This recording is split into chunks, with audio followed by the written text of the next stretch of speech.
श्रीरामचंद्रा करुणा समुद्रा ध्यातो तुझी राजसयोग मुद्रा नेत्री नये रे तुझवीन निद्रा कै भेटसी बामजला सुभद्रा. हनुमान आणि रावण यांचा संवाद. पावसाळा संपताच सुग्रीवाने आपली वानरसेना सीतेच्या शोधासाठी चारी दिशांना पाठविली. त्यामध्ये हनुमान, अंगद, जांबुवंत असे आदी महावीर दक्षिण दिशेला गेले. हनुमंताने उड्डाण करून समुद्र पार करून लंकेत प्रवेश केला आणि श्रीरामांच्या आदेशानुसार त्याने सीतेची भेट घेतली. श्रीरामांनी दिलेली मुद्रिका सीतेस दिली. हनुमंताची ओळख पडताच सीता अत्यंत आनंदित झाली. ती हनुमंतास म्हणाली, हे हनुमंता, श्रीरामांना सांग की लवकर येऊन रावणाचा वध करून मला घेऊन जावे. हनुमंतास सीतेच्या भेटीमुळे अत्यंत आनंद झाला होता. त्याने तिच्याकडून अशोकवनातील फळे खाण्याची परवानगी मिळविली आणि थोड्याच वेळात झाडावर उडी मारून मनसोक्त फळे खाल्ली. त्यावेळी वनरक्षक तेथे आले. ते हनुमंतावर प्रहार करू लागले. त्यावेळी महाबली हनुमंताने आपल्या बाहुबलाने मोठे मोठे वृक्ष तोडून ते त्या राक्षसांच्या अंगावर टाकण्यास सुरुवात केली. ते रक्षक रावणाकडे गेले आणि त्यांनी घडलेली घटना राजास सांगितली. रावणाने आपल्या सैनिकांना हनुमंतास पकडून आणण्यासाठी पाठविले, परंतु ते सर्व सैनिक आणि रावणाचा पुत्र अक्षो याचा हनुमंताने वध केला. शेवटी इंद्रजिताने आपल्या ब्रह्मपाशाने हनुमंतास बंदिस्त केले. ब्रह्मदेवानी दिलेल्या वरामुळे तो ब्रह्मपाश हनुमंतास केवळ स्पर्श करून निघून गेला होता. ही गोष्ट हनुमंतास माहीत होती, परंतु रावणाची भेट घ्यावी या उद्देशाने तो बंदिस्ताप्रमाणे इंद्रजिताबरोबर रावणाच्या दरबारी गेला. इंद्रजित पित्यास म्हणाला, तात, हा वानर सामान्य नाही. त्याने मोठ्या मोठ्या राक्षसांना ठार केले आहे. तुम्ही मंत्र्यांबरोबर विचार विनिमय करून या वानराचे काय करायचे ते योग्य ठरवा. रावणाच्या आदेशाप्रमाणे रावणाचा सचिव प्रहस्त याने आदरपूर्वक हनुमंतास प्रश्न केला, अरे वानरा, तुला कोणी इकडे पाठविले आहे? तू घाबरू नकोस. या राजेराजेश्वर रावणाजवळ सर्व सत्य सांग, मी तुला सोडवीन. यानंतर हनुमंताने मनामध्ये श्रीरामांचे ध्यान करून बोलण्यास प्रारंभ केला. तो अत्यंत निर्भयपणे म्हणाला, देवादिकांचा शत्रू असलेला हे रावणा, लक्षपूर्वक ऐक. ज्याप्रमाणे एखादा कुत्रा यज्ञातील हवी चोरून नेतो, त्याप्रमाणे तू स्वतःचा नाश करून घेण्यासाठी ज्या सर्वेश्वर श्रीरामांची भार्या हरण करून आणलीस, त्या सर्वांतर्यामी श्रीरामांचा मी दूत आहे. श्रीराम मतंग पर्वतावर आले आहेत. त्यांनी अग्नींच्या साक्षाने सुग्रीवाशी मैत्री करून दुष्ट वालीचा एका बाणाने वध करून सुग्रीवाला वानरांचा अधिपती केले आहे. अरे रावणा, तो अति बलवान सुग्रीव महाबलवान अशा कोट्यावधी वानरांची सेना घेऊन श्रीराम लक्ष्मणांसह प्रवर्षण पर्वतावर राहत आहे. पृथ्वीकन्या सीतेचा शोध घेण्यासाठी अनेक वानर श्रेष्ठ पाठविले आहेत. त्यापैकी मी एक आहे. मी वायुपुत्र हनुमान सीतेला अशोकवनात भेटलो. वानर जातीच्या हूड स्वभावानुसार मी अशोकवनातील फळे खाल्ली आणि वनाचा विध्वंस केला. त्यानंतर मला मारण्यासाठी जेव्हा राक्षस धनुष्यबाण घेऊन आले, त्यावेळी मी स्वतःच्या रक्षणासाठी त्या राक्षसांना ठार केले. यानंतर मेघनाद नावाच्या राक्षसाने ब्रह्मास्त्राच्या पाशाने मला बांधून येथे आणले आहे. हे रावणा, ब्रह्मदेवाने दिलेल्या वरामुळे ते अस्त्र मला केवळ स्पर्श करून निघून गेले होते. तरी सुद्धा माझी बुद्धी करुणापूर्ण असल्याने तुला हितकारक गोष्ट सांगण्याच्या इच्छेने मी एखाद्या बंदीजनाप्रमाणे येथे तुझ्या दरबारात आलो आहे. हे रावणा, विवेक केल्यामुळे लोकांना चांगली गती मिळते, म्हणून तू राक्षसी वृत्तीचा अंगीकार करू नकोस. प्राण्यांचे अतिशय हित करणारी आणि त्यांना संसारातून मुक्त करणारी अशी जी दैवी बुद्धी आहे, तिचा तू आश्रय घे. तू ब्रह्मदेवाच्या उत्तम वंशात जन्माला आला आहेस. तू पुलस्त्य पुत्र विश्रवाचा पुत्र असून कुबेराचा बंधू आहेस. हे बघ, देह म्हणजे आत्मा अशा देहबुद्धीने पाहिले तरी तू राक्षस नाहीस. मग देह हा आत्म्यापेक्षा वेगळा आहे अशा आत्मबुद्धीने पाहिल्यास तू राक्षस नाहीसच. हे काय सांगावयास हवे? तू संपूर्णपणे निर्विकार असल्याने शरीर, बुद्धी, इंद्रिये आणि दुःखांचे ओघ हे तुझे गुण नाहीत. तसेच ते म्हणजे तू स्वतः नाहीस. ते सर्व अज्ञानामुळे तसे वाटते. स्वप्नातील दृश्य जसे असत्य असते तसे हे पदार्थ असत आहेत. हे सत्य आहे की तुझ्या आत्मरूपात कोणताही विकार नाही, कारण आत्मा हा अद्वितीय असल्याने त्याचे ठिकाणी कोणत्याही विकाराचे कारण असत नाही. ज्याप्रमाणे आकाश सर्वत्र असले तरी ते कोणत्याही गुण दोषांनी लिप्त होत नाही, त्याप्रमाणे तू देहात राहत असलास तरी सूक्ष्म असा आत्मा असल्याने कशानेही लिप्त होत नाहीस. देह, इंद्रिये, प्राण आणि शरीर यांच्याशी आत्म्याचे मिलन झाले आहे अशा बुद्धीनेच मनुष्य सर्व बंधनात पडतो. मी केवळ चैतन्यरूप, जन्मरहित, अविनाशी आणि आनंद स्वरूप आहे अशा बुद्धीने प्राणी संसारातून मुक्त होऊन जातो. पृथ्वीच्या विकारापासून बनलेला हा देह आत्मा नाही, तसेच प्राण म्हणजे आत्मा नव्हे, कारण प्राण हा एक अचेतन वायूच आहे. अहंकाराचा विकार असलेले मन हे सुद्धा आत्मा नाही. त्याचप्रमाणे पृथ्वीच्या विकारापासून उत्पन्न होणारी बुद्धी ही सुद्धा आत्मा नाही. आत्मा तर चिदानंद स्वरूप, विकाररहित, देह इत्यादीपेक्षा वेगळा आणि त्यांचा स्वामी किंवा ईश्वर आहे. हा आत्मा निरंजन असून उपाधींपासून सर्वदा मुक्त आहे. अशा प्रकारच्या आत्म्यास जाणल्यानंतर प्राणी संसारातून मुक्त होतो. म्हणून हे महाबुद्धिवाना, मी तुझ्यासाठी एक आत्यंतिक मोक्षाचे साधन सांगतो, ते लक्षपूर्वक ऐक. विष्णूंची भक्ती ही बुद्धीला अतिशय शुद्ध करणारी आहे. त्यानंतर अतिशय निर्मळ असे आत्मज्ञान होते. त्यानंतर विशुद्ध आत्मतत्वाचा अनुभव येईल. अशा प्रकारे योग्य रीतीने आत्म्याला जाणल्यानंतर मनुष्य परमपदास जातो. म्हणून हे रावणा, प्रकृतीच्या पलीकडे असणाऱ्या पुराण पुरुष, सर्वव्यापक आदिनारायण लक्ष्मीपती श्रीरामांची भक्ती कर. तुझ्या हृदयातील शत्रुभावना रूपी मूर्खपणा टाकून देऊन शरणागताबद्दल प्रेम असणाऱ्या श्रीरामांचा आश्रय घे. सीतेला पुढे करून पुत्र आणि बांधवांसह तू श्रीरामांना नमस्कार कर, म्हणजे तू भयातून मुक्त होशील. जो माणूस आपल्या हृदयात असणाऱ्या अद्वितीय सुखस्वरूप परमात्मा अशा श्रीरामांचे भक्तीने ध्यान करीत नाही, तो दुःखरूपी संसार सागर कसा बरे पार करून जाईल. अशा प्रकारे तू श्रीरामांचे ध्यान केले नाहीस तर अज्ञान रूपी अग्नीने जळणाऱ्या स्वतःला एखाद्या शत्रूप्रमाणे सुरक्षित ठेवू शकणार नाहीस. उलट आपण केलेल्या पापांनी तू स्वतःला अधोगतीस नेत राहशील.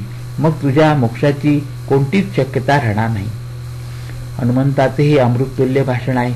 रावणास सहन झाले नाही. तो अतिशय क्रोधाने म्हणाला, अरे दुष्टबुद्धी वानरा, मी सुग्रीवासह त्या नराधम रामास ठार मारीन. आज प्रथम तुला ठार मारीन, नंतर जनक कन्येचा वध करून त्यानंतर लक्ष्मणासह रामाला ठार करीन. रावणाचे हे वक्तव्य ऐकल्यावर हनुमंत अत्यंत क्रोधाने म्हणाला, अरे नीचा, कोट्यावधी रावण सुद्धा माझी बरोबरी करू शकत नाहीत. मी रामांचा दास आहे आणि माझ्या पराक्रमाला कोणतीच सीमा नाही. हनुमंताचे हे आवेशपूर्ण भाषण ऐकून रावण रागाने लाल पिवळा झाला.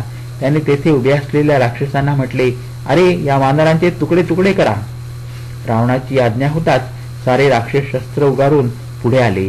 तितक्यात विभीषणाने त्या सर्व राक्षसांचे निवारण केले आणि रावणास म्हणाला, महाराज, दूत म्हणून आलेल्या या वानराचा वध केल्यास तुम्ही ज्याच्या वधास तयार झाला आहात त्या रामांना सर्व वार्ता कोण सांगेल. रावणास विभीषणाचे म्हणणे पटले. त्याने हनुमंताच्या पुच्छास कपडे गुंडाळून त्यास आग लावण्याचा आदेश दिला. ज्यावेळी राक्षसांनी हनुमंताच्या पुच्छास अग्नी लावला त्यावेळी त्याने एका घरावरून दुसऱ्या घरावर अशा उड्या मारीत सर्व घरांना तसेच राजप्रासादांना आग लावली. थोड्याच वेळात सारी लंका अग्नीच्या ज्वालाने लपेटून गेली. केवळ अशोकवन आणि विभीषणाचा प्रासाद मात्र सुरक्षित होते.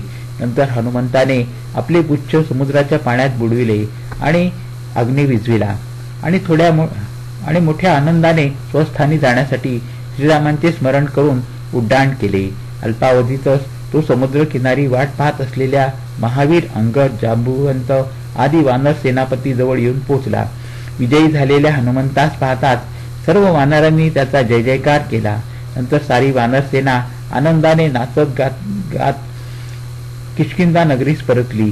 प्रथम हनुमंत श्रीराम प्रभूंच्या चरणी नतमस्तक झाला. नंतर लंकेत घडलेला संपूर्ण वृत्तांत त्याने श्रीरामांना सांगितला. तो ऐकून प्रभू अत्यंत आनंदित झाले आणि त्यांनी प्रेमभराने हनुमंतास आलिंगन दिले. थोड्याच वेळात एका विशाल वानरसेनेसह श्रीराम, लक्ष्मण, सुग्रीव, हनुमान, जांबुवंत यांनी लंकेकडे प्रस्थान केले. नळ, नील, हनुमंत आणि असंख्य वानर वीरांनी मिळून समुद्रावर सेतू बांधला आणि त्यावरून संपूर्ण वानरसेना लंकेच्या बाहेरील तटाजवळ येऊन पोहोचली.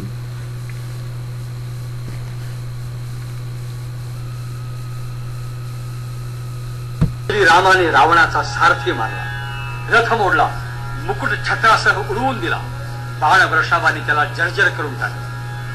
तो हतबल झाला आहे असं पाहून श्रीराम उदारपणे म्हणाले, रावणा, तू परत जा, थकला आहेस, उद्या परत ये. अपमानित अवस्थेमध्ये रावण परत आला आणि मग त्यानं आपला धाकटा भाऊ जो कुंभकर्ण त्याला जागा करण्याची राक्षसांना आज्ञा दिली. तो महाबलाढ्य कुंभकर्ण 8 महिने झोपून राहत असे. त्याला उठवण्यासाठी राक्षसांनी त्याच्या कानाभोवती फेरी, फणव आणि कुंभवाद्य यांचा कल्लोळ केला.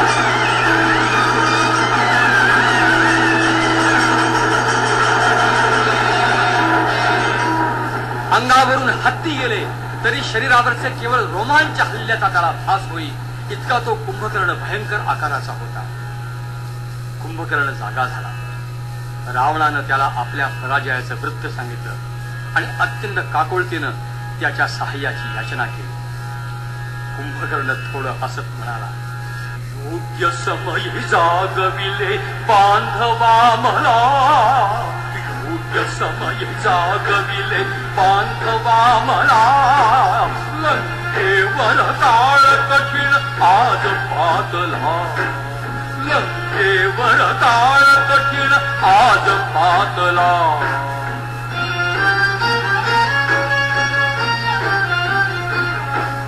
पाप्या प्रति आत्मघात दुष्कर्म्या नरकपात, पाप्या प्रति आत्मघात दुष्कर्म्या नरकपात, अटळची जो नियतीने नियम योजिला, लंकेवर काळ कठीण आज पातला.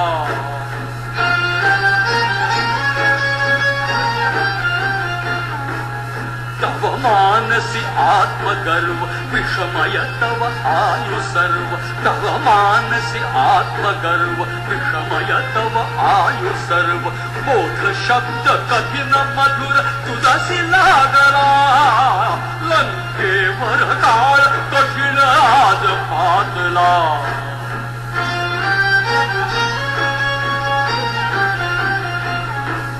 विभीषण कृत सत्य कथन अप्रिय परिपथ्य वचन, विभीषण कृत सत्य कथन अप्रिय परिपथ्य वचन, झिडकारून एक आप्त तुझा हरविला, लंकेवर काळ कठीण आज पातला.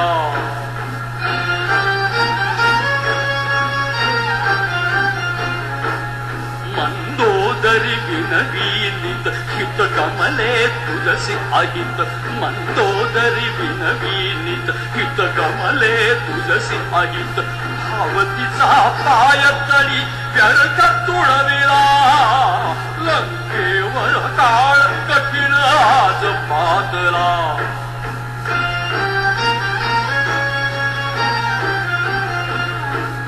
पाहुनिया देश समय पडताळून न्याय अनय, पाहुनिया देश समय पडताळून न्याय अनय, कार्याप्रती हात कधी ऊन घातला, लंकेवर काळ कठीण आज पातला.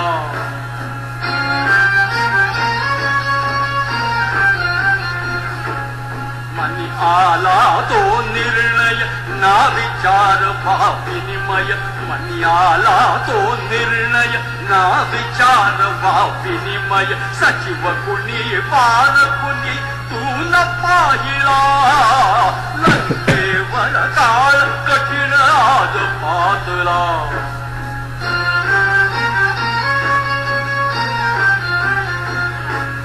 प्रिय चितके ऐकलेस अप्रिय ते त्यागिलेस, प्रिय चितके ऐकलेस अप्रिय ते त्यागिलेस, यात घात तुझ तुझा पूर्ण सागरा, लंकेवर काळ कठीण आज पादला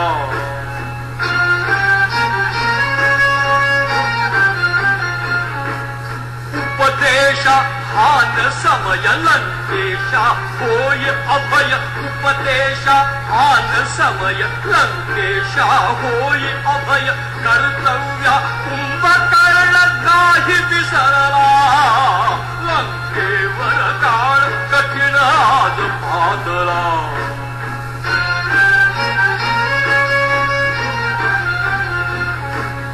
बोलवी मज बंधु भाव रणित्याचा मग प्रभाव बोलवी मज बंधु भाव रणित्याचा मग प्रभाव त्रिपुरते भिजविल मी आज पृथ्वीला लंकेवर काळ कठीण आज पादला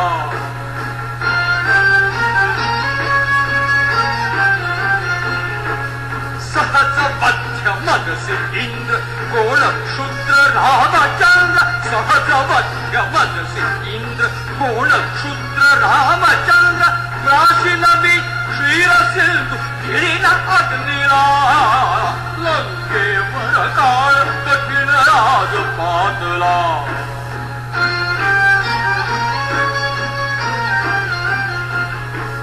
वचन हाच विजयमान करे सौख्ये मद्यपान वचन हाच विजयमान करे सौख्ये मद्यपान स्कंदी मी सर्व तुझा भार घेतला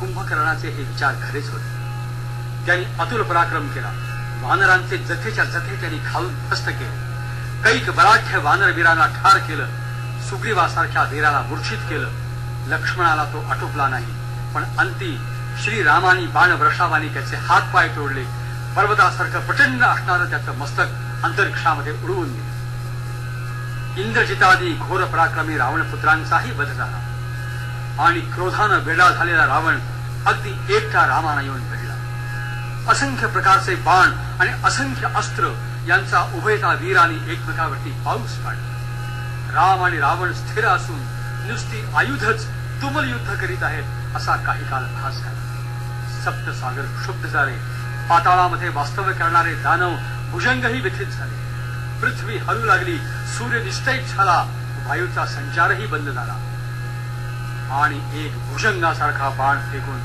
रामाने रावणाचं मस्तक उडवलं परंतु चमत्कार असा घडला की त्या मस्तकासारखं दुसरं मस्तक त्याच जागी पुन्हा निर्माण झालं अशी एकसारखी 100 मस्तक रामाने छेदली परंतु रावणाचा अंत होण्याचं काही लक्षण दिसलं रामांच्या सारथ्यासाठी इंद्रानी मातली नावाचा आपला सारथी रथासह दिलेला आहे त्या सारथी मातलीला अत्यंत चिंतित होऊन राम विचारताहेत आज का निष्फल होती बाण आज का निष्फल होती बाण पुण्य सरे की सरले माझ्या बाहू मधले प्राण आज का निष्फल होती बाण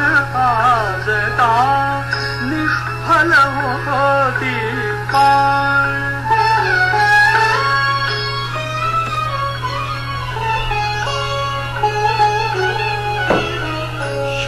वर्षावा माझी दारुण पुन्हा तरारे तरुसा रावण शरवर्ष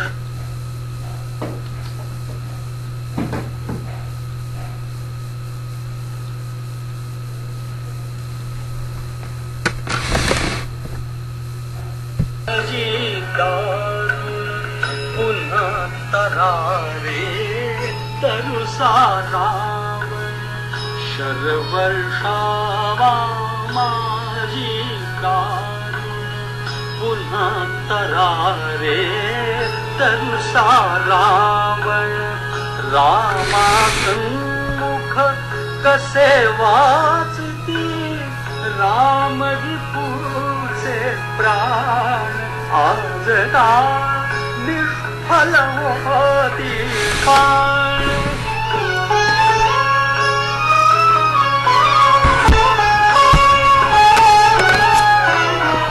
चमत्कार हा मुळीन उमजे, शीर्ष तोडिता दुसरे उपजे.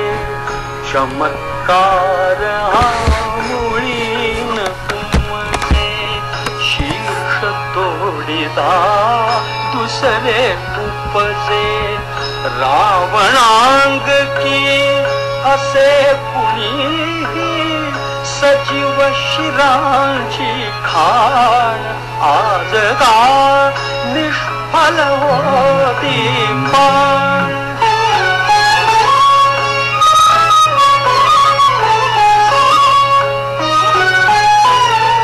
शतशीर्षे जरी अशी तोडिली, नभी उडविली पदी तुडविली.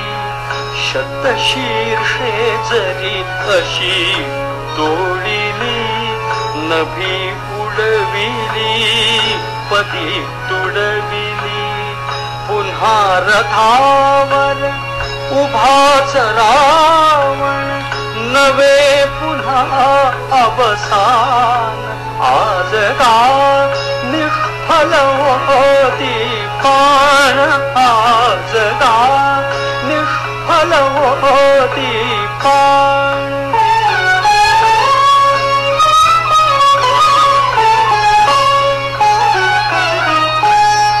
इंद्र सारथे वीर मातरी, सांग गूढता मला यातली. इंद्र सारथे वीर मातरी, सांग गूढता मला यातली. माझ्याहून मज असह्य झाला, विद्येचा अपमान. आज का निष्फल होती पाण.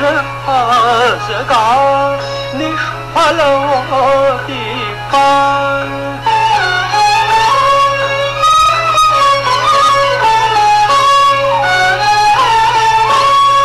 वथिला खर मी, वथिला दूषण, वथिला मारीच विराध भीषण.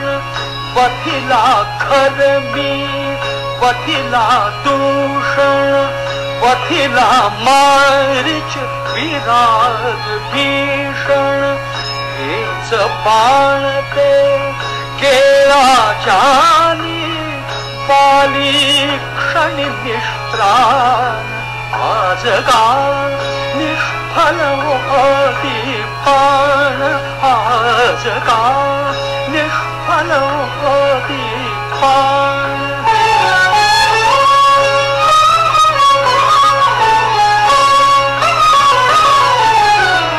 ज्यांच्या धागे हटला सागर, भयादराचे केवळ आगर. ज्यांच्या धागे हटला सागर, भयादराचे केवळ आगर. त्या भाद्यातच विजयी शराची, आज पडे का वाण. आज का निष्फल होती पाण. आज का निष्फल होती पाण.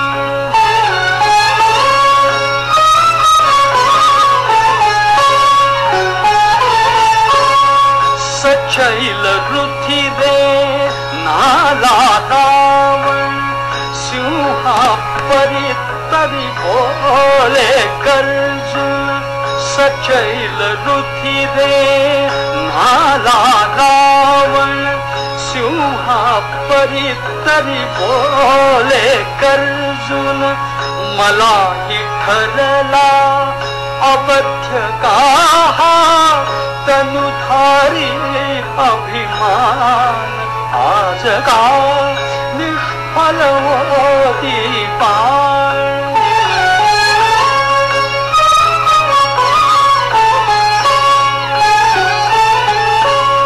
सचिंत असतील देव अप्सरा सुचेल तपता कुणा मुनिवरा सचिंत असतील देव अप्सरा सुचेल तपता कुणा मुनिवरा व्यर्थच झाले काय म्हणून हे अवघे शरसंधान आज का निष्फल होती बाण आज का निष्फल होती बाण. श्रीरामांच्या सारख्या समर्थ वीराच्या तुमचे हे उद्गार ऐकून इंद्रसारथी मातरी किंचित हसला आणि म्हणाला, प्रभू, असं न समजल्यासारखं काय बोलता आहात? त्याच्या वधाकरता पितामहास्त्राचा उपयोग करा. देवानी जो रावणाच्या मृत्यूचा काल सांगून ठेवला आहे तो आता अगदी समीप आला आहे. मातलीच्या या भाषणानं आता श्रीरामांना जणू स्मरण आलं आणि अगस्ती ऋषींनी दिलेला दैदिप्यमान बाण त्यांनी धनुष्याला लावला. कर्ण प्रत्यंच्या ओढून त्यांनी तो बाण महाप्रतापी रावणाच्या दिशेनं सोडला. तो दुस्सह आणि प्रत्यक्ष मरणाप्रमाणे अनिवार्य असलेला बाण रावणाच्या वक्षस्थळात जाऊन घुसला. त्यांनी रावणाचं हृदय शतशः विदीर्ण करून टाकलं. बाणाचा प्रहार होताच जीविताला मुकणाऱ्या त्या रावणाच्या हातून धनुष्यबाणही खाली पडले. तो महातेजस्वी राक्षसपती भूमीवर कोसळला. राक्षस सैन्य वाट फुटेल तिकडे धावत सुटलं. वानरांनी त्यांचा विध्वंस मांडला.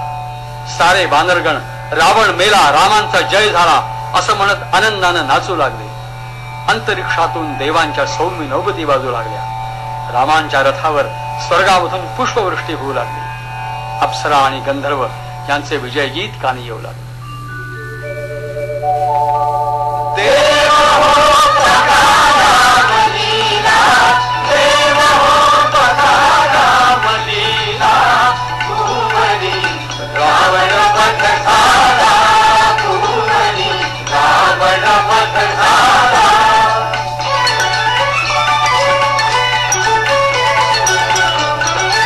दाही दिशांची मुखे उजळली कंपरहित ती अवनी झाली. दाही दिशांची मुखे उजळली कंपरहित ती अवनी झाली. रवि प्रभेते स्थिरता आली, रवि प्रभेते स्थिरता आली. पातली महत्भाग्य बेरा, पातली महत्भाग्य बेरा.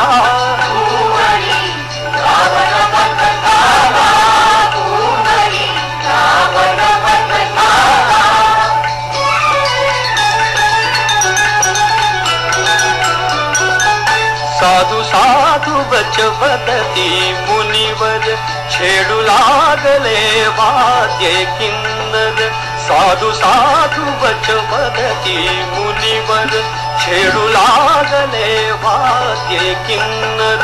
प्रमोद कुसळे भूलोकावर, प्रमोद कुसळे भूलोकावर. ओ सुरांचा महादीपू मेरा, सुरांचा महादीपू मेरा.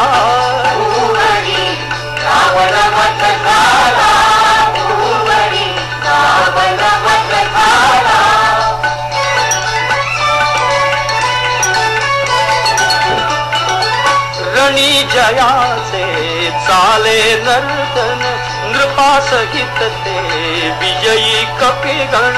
रणी जयाचे चाले नर्तन नृपासहित ते विजयी कपिगण. श्रीरामांचे करीती पूजन, श्रीरामांचे करीती पूजन. ओ वाहुनी फुले पर्णमाला, वाहुनी फुले पर्णमाला.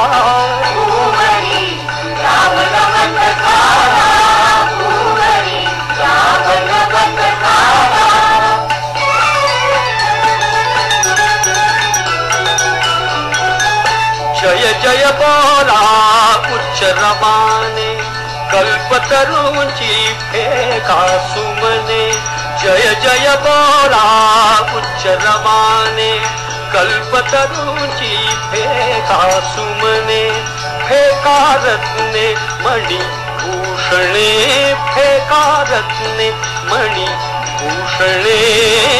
जय श्री लाभे सत्याला, जय श्री लाभे सत्याला.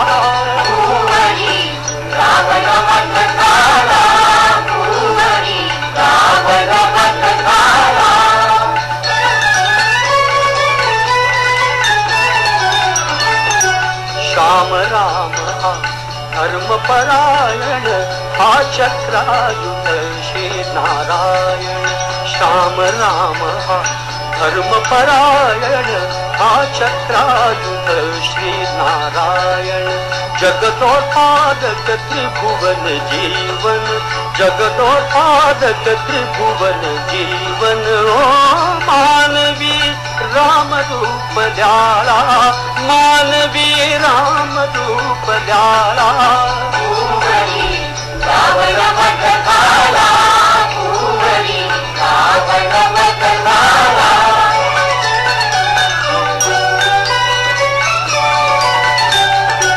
हा उत्पत्ती स्थिती लय कारक, पद्मनाभ हा त्रिभुवन कारक. हा उत्पत्ती स्थिती लय कारक, पद्मनाभ हा त्रिभुवन कारक. शरण्य एकच खल संहारक, शरण्य एकच खल संहारक. आसरा हाच ब्रह्म गोला, आसरा हाच ब्रह्म गोला.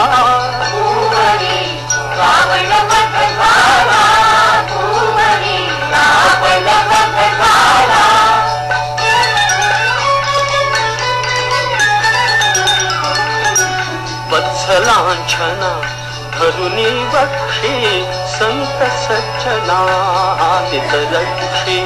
वत्सलांछना धरुनी वक्षी, संत सज्जना नितरक्षी. हा सत्याचा सदैव पक्षी, हा सत्याचा सदैव पक्षी. जाणतो हाच एक याला, जाणतो हाच एक याला.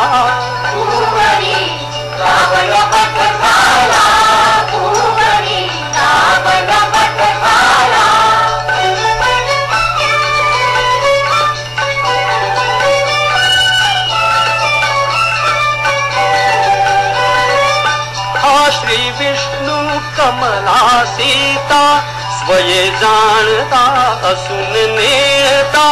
हा श्री विष्णू कमला सीता, स्वये जाणता असून नेणता. युद्ध कधी हे जगता करिता, युद्ध कधी हे जगता करिता. दाखवी अतुल राम लीला, दाखवी अतुल राम लीला.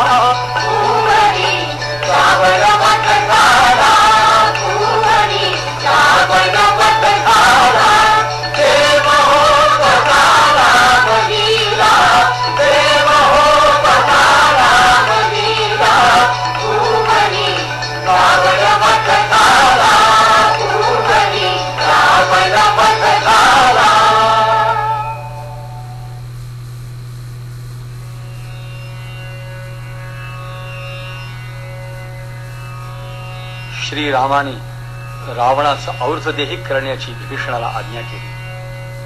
राम म्हणाले, वैर मरणापर्यंतच कायम राहतं. आपला कार्यभागही आता उरकला आहे, त्याचा तू संस्कार कर. तो जसा तुझा आहे तसा माझाही पण आहे. रावणाच्या मृत्यूनं त्याच्या अंतःपुरात शोकाला पूर लोटला. रावण वधानंतर श्रीरामाने आपलं रणकर्कश रूप पार टाकून दिलं, सौम्य रूप धारण केलं. हनुमंताला आज्ञा केली, हे वानराधिपते, विजय वार्ता आणि आमचं कुशल तू जानकीला जाऊन निवेदन कर. हनुमंतानी सांगितलेली वार्ता ऐकताच आनंदातिशयानं सीता आबोल झाली. इतकंच म्हणाली, भक्तवत्सल भरत्याच्या दर्शनाची मला अत्यंत इच्छा आहे. तिची अवस्था हनुमंतांनी श्रीरामांना निवेदन केली. त्यांचेही डोळे पाणावले. त्यांनी विभीषणाला आज्ञा केली, सीतेला त्वरित माझ्यापाशी घेऊन ये. सीता रामासमोर आली. पती पत्नींना एकमेकांचं मुखदर्शन घडलं आणि राजाधिराज रामचंद्र सौम्य स्वरामध्ये त्या जनकनंदिनीला म्हणू लागले, किती यत्ने मी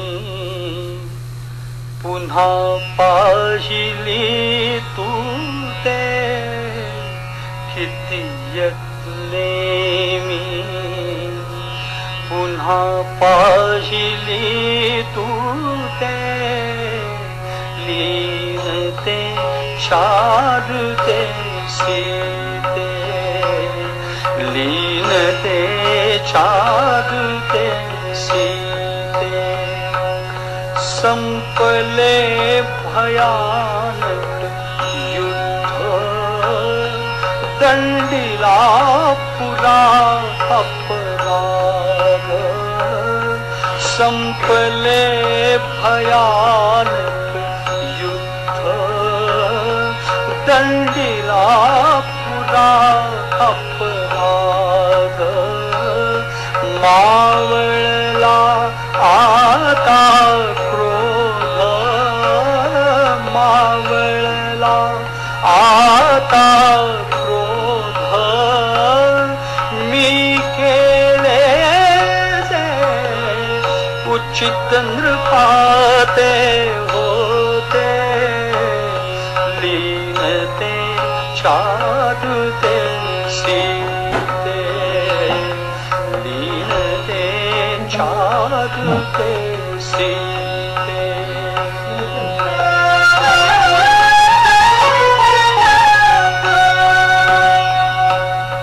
घेतले रणी मी प्राण, नाशिला रिपू अवमान. घेतले रणी मी प्राण, नाशिला रिपू अवमान. उंचावे फिरुनी मान, उंचावे फिरुनी मान. तव भाग्याने वानर ठरले जेते, लीनते चारुते सीते, लीनते चारुते सीते.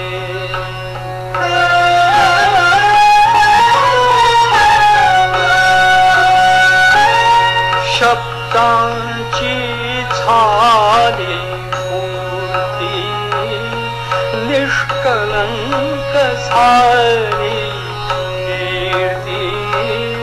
शब्दांची झाली मूर्ती, निष्कलंक झाली कीर्ती. पाहिली प्रियेची मूर्ती, पाहिली प्रियेची मूर्ती. मी शौर्याने वाकविले दैवाते, लीनते चारुते सीते, लीनते चारुते सीते.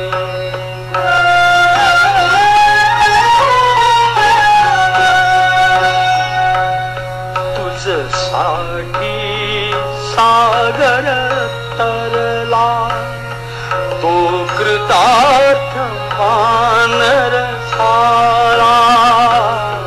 तुझसाठी सागर तरला, तो कृतार्थ वानर सारा. सुग्रीव यशश्रील्याला सुग्रीव यशश्रील्याला सुरललनाई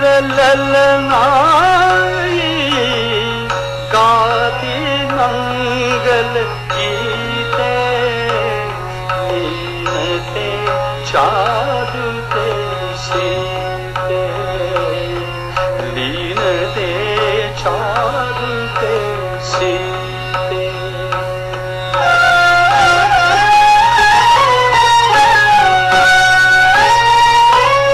हे तुझ्यामुळे झाले तुझसाठी नाही केले तुझ्यामुळे झाले तुझसाठी नाही केले मी कलंक माझे धुतले मी कलंक माझे धुतले गतलौकिक गे लाभे रघुवंशाते लीनते चारुते सीते लीनते चारुते सीते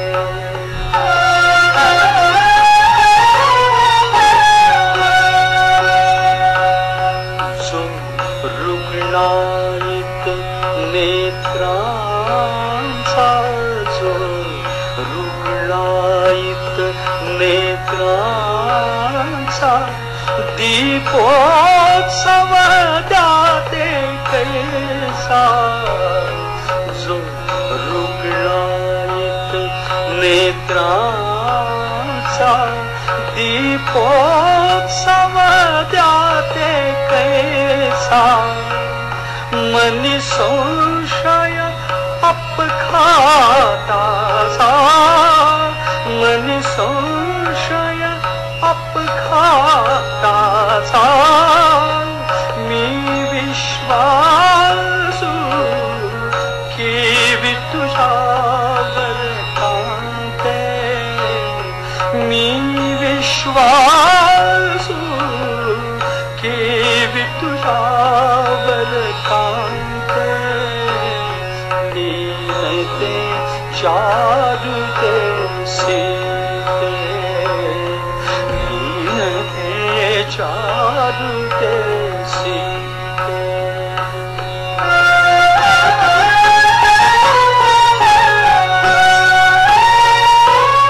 तो रावण कामी कपटी तो रावण कामी कपटी तू बसलीस त्याच्या निकटी तो रावण कामी कपटी तू बसलीस त्याच्या निकटी नयनासह पापी भ्रुकुटी नयनासह पापी भ्रुकुटी मज वदवेना स्पष्टयाभुनी फलते लीनते चारुते सीते लीनते चारुते सीते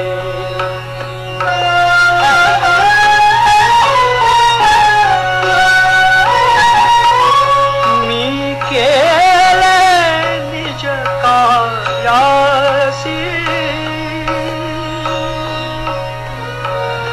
मी केले निज कार्यासी दश दिशा मोकळ्या तुझसी नच माग अनुज्ञा मजसी नच माग अनुज्ञा मजसी सखी सरले दे दोघांमधले नाते सखी सरले दे दोघांमधले नाते लीनते चारू सीते लीनते चारू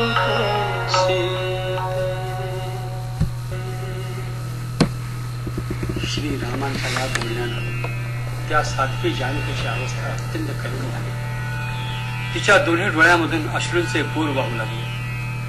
तिने रामचरणांची शपथ घेऊन आपल्या शुद्धत्वाबद्दल अनेकदा सांगितलं, परंतु कर्तव्य कठोर श्रीराम स्वस्थच राहिले आणि अंती ती देवता तुल्य सीता लक्ष्मणाला म्हणाली, भाऊजी, माझ्यासाठी चिता सिद्ध करा.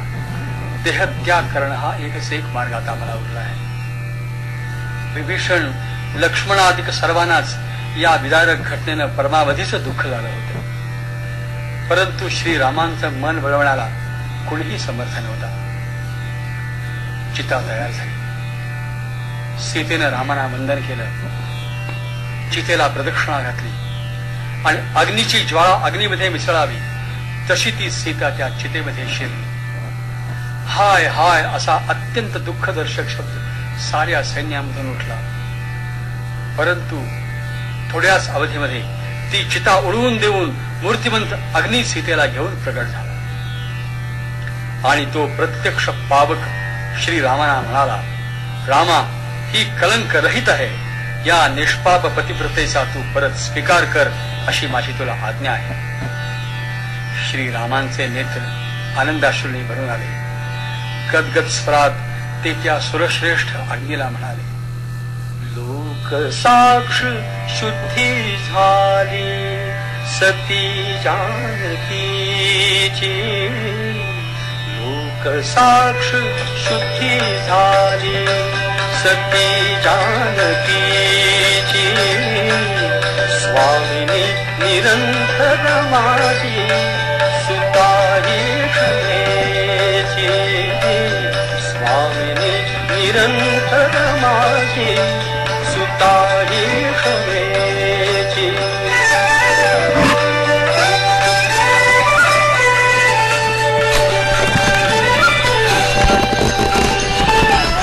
ज्ञात काय नव्हते मजसी हिचे शुद्ध शील.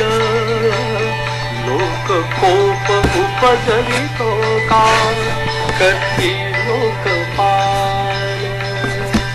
ज्ञात काय नव्हते मजसी हिचे शुद्ध शील. लोक कोप उपजवितो का कधी लोकपाल. लोकमान्यता ही शक्ती, लोकमान्यता ही शक्ती लोकनायकांची. स्वामिनी निरंतर माझी सुताई क्षमेची.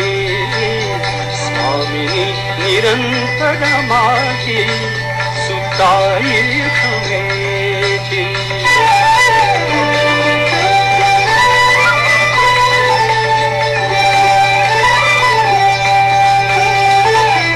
अयोध्येस जर मी नेतो अशी जानकी ते.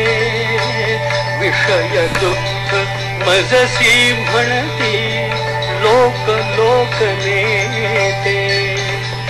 अयोध्येस जर मी नेतो अशी जानकी ते. विषय दुःख मजसी म्हणती लोक लोक नेते.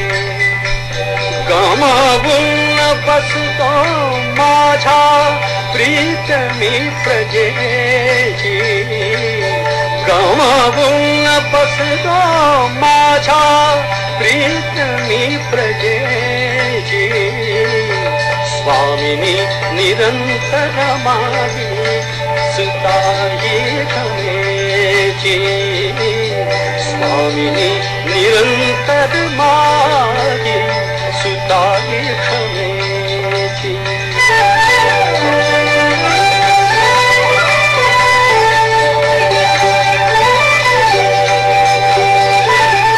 प्रजा रंजवितो सौखे तोच एक राजा. प्रजा रंजवितो सौखे तोच एक राजा. हेच तत्व मजसी सांगे राजधर्म माझा.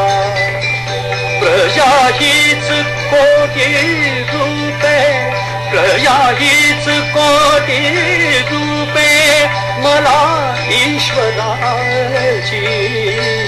स्वामिनी निरंतर माझी सुताई क्षमेची.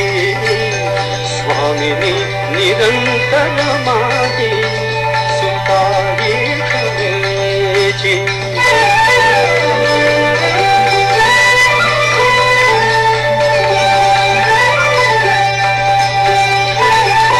प्राण ही प्रसंगी देणे प्रजा सुखासाठी. प्राण ही प्रसंगी देणे प्रजा सुखासाठी. हीच ठाव श्रद्धा माझ्या वसे नित्य पोटी. मिठी सोडवून हजलो, मिठी सोडवून हजलो म्हणून मैथिलीची. स्वामिनी निरंतर माझी सुताई क्षमेची. सुताई क्षमेची. स्वामिनी निरंतर माझी सुताई क्षमेची.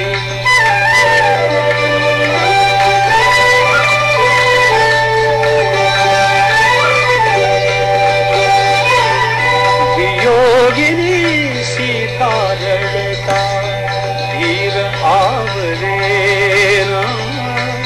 वियोगिनी सीता रडता धीर आवरेना.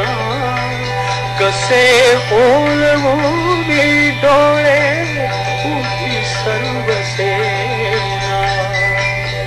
पापण्यात गोठविली मी नदी आसमांची.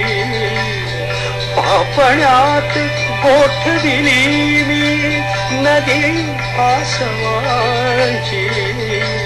स्वामिनी निरंतर माझी सुताई क्षमेची.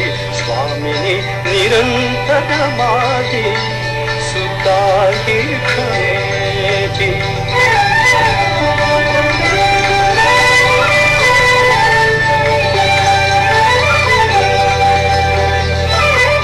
राम एक हृदयी आहे सखी जानकीचा.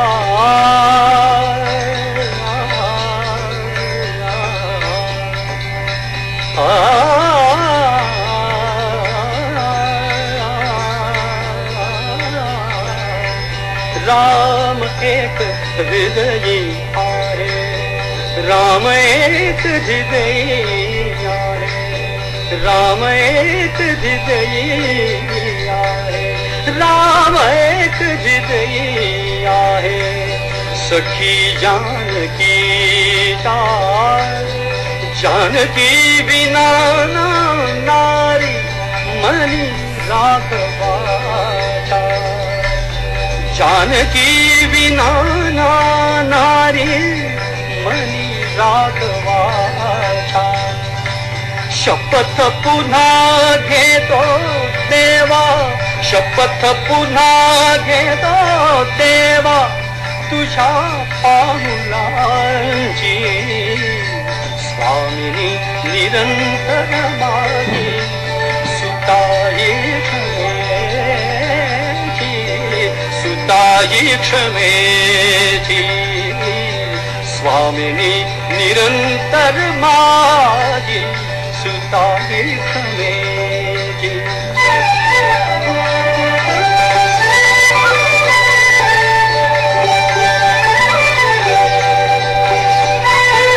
विषय लोभ होता जरी त्या वीर रावणा ते.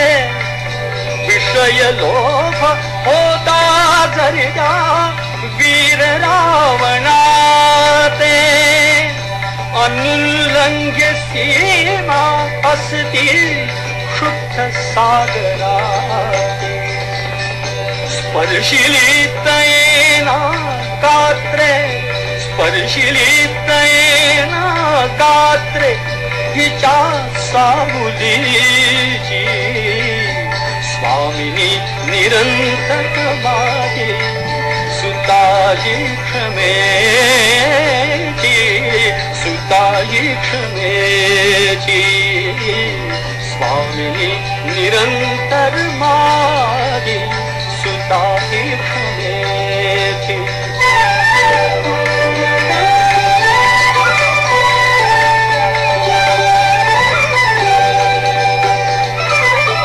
अग्निदेव आज्ञा आपुली सर्वदैव मान्य. अग्निदेव आज्ञा आपुली सर्वदैव मान्य. गृहस्वामिनीच्या दिव्ये राम आज लोकमाय लाधे फिरली. लोकमाय लाधे फिरली प्रजा अयोध्येची. स्वामिनी निरंतर माझी सुताई खमेची. स्वामिनी निरंतर माझी सुताई खमेची.